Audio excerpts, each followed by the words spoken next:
Hey, welcome to Casper Chess. Today's video is going to be something else again. I'm going to show you a different way of playing against the Queen's Pawn game, especially where white intends to play the Queen's Gambit setup, even though this is not yet the Queen's Gambit. But hey, it's a free world, and here at Casper Chess, we try to think outside the box in an effort to make chess openings become interesting once again. So here's where I recommend you go pawn to e5.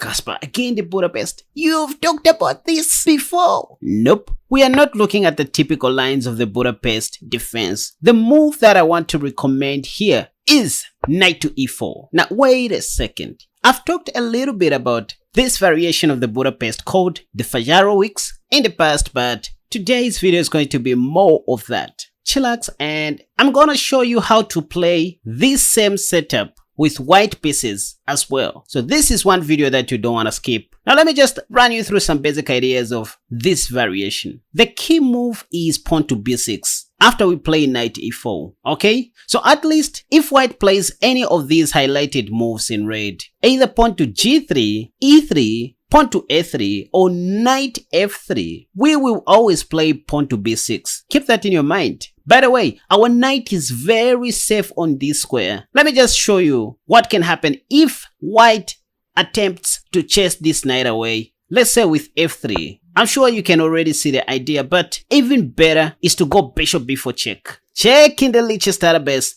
to see how many games I've reached to this position, you guys. Well, if white plays knight to c3, we'll just take that poor knight. And after b takes c3, clearly we'll win the rook on a1. So you might not see white playing that knight to c3 move. Instead, they usually go bishop d2, blocking the check. After which, we don't pay attention to this defense. We go queen h4 check. And it turns out that there is absolutely nothing that white can do to stop us from damaging his king side. For example, after h takes g3, that'll be checkmate after queen takes g3. As there is no any other piece that can block this check, thanks to this white's dark squared bishop, which is doing a great job of stopping the white king from escaping. So that's one thing that can happen if white tries to harass our knight on e4 with pawn to f3. I mean, in this position, even if they play bishop takes b4 instead of h takes g3, ladies and gentlemen, knight to e4 is checkmate in a sad way. Because once again, there is no other piece that can block the check, and sad enough, white cannot block this check with his elbow. So let's look at the real stuff, you guys.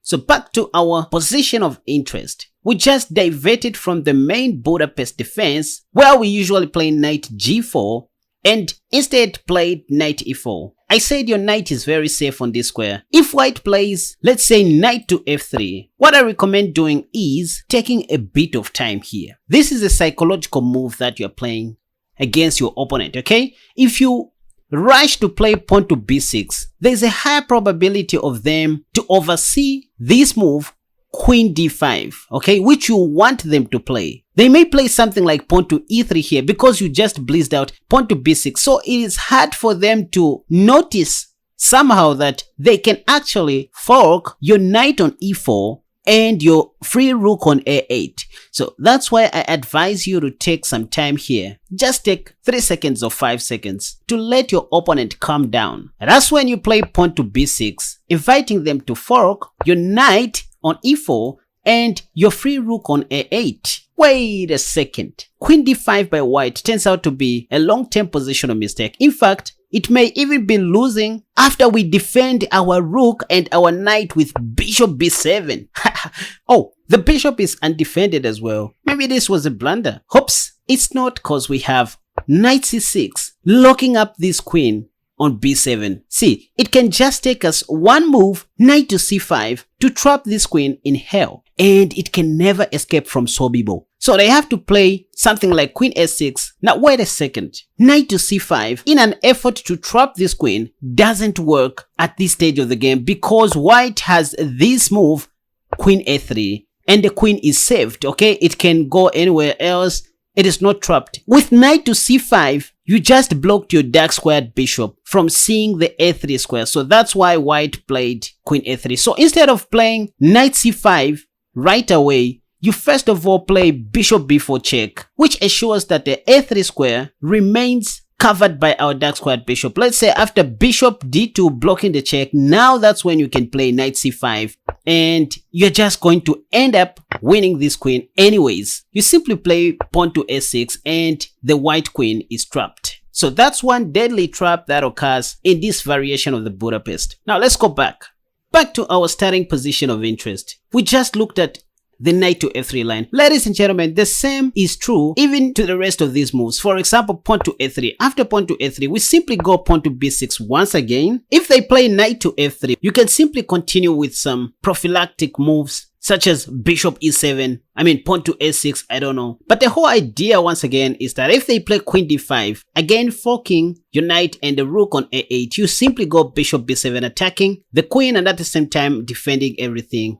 Queen takes b7 again is a blunder. Now wait a second you guys. This time, knight c6 followed by knight c5 will surely trap the queen even if the queen goes to a6. Why is knight c5 working here? Because even though we have blocked our dark squared bishop, which was covering the a3 square, the white queen cannot go to a3 because of this pawn which is sitting on a3. Okay, so this move knight c5 is now justifiable. For example, if queen b5, again we have a6, but even better is to go knight d4. And maybe in the near future we have knight c2 check, double attacking the king and the rook on a1. Let's say if thinking the queen is saved, well, we have this move and at the same time making white to lose his right to castle. Look at all these threats. So that was in the a3 variation. Let's look at something else you guys.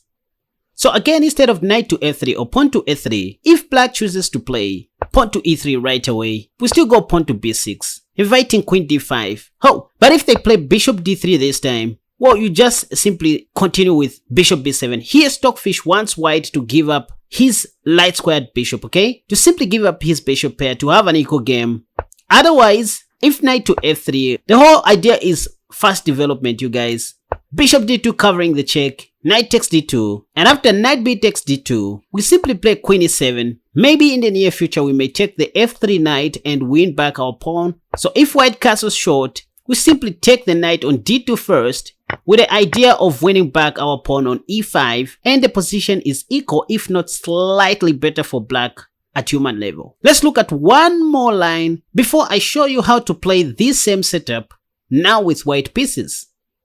Alright, now instead of white playing any of these highlighted moves in red, let's say, what if they play knight to c3 in this position? Well, here b6 doesn't work because now white can take our free knight, but nevertheless, knight c3 is a long-term positional mistake. Well, we simply damage white's pawns on the queen side, and now we are up a tempo. There's little that white can do to get back into the game. Why exchanging queens so early? Well, we are trying to take this game into an end game as fast as we can because we have a more favorable pawn structure, and like white, you can see this doubled isolated pawns, which is not good. So this is absolutely fine for black. Alright, now let's look at how we can simply play this same setup now with white pieces.